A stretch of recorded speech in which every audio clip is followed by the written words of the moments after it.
আজ সকালে অনেক বৃষ্টি হচ্ছিল।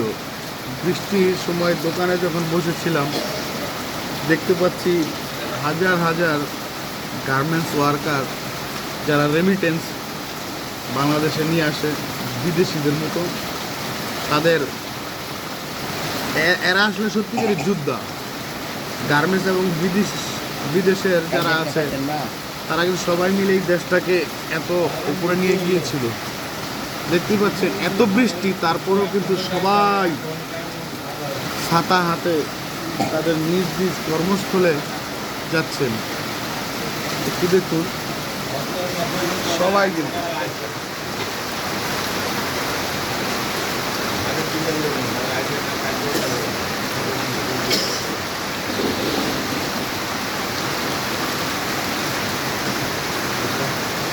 আজকে কত ছাতা যে আমি দেখলাম।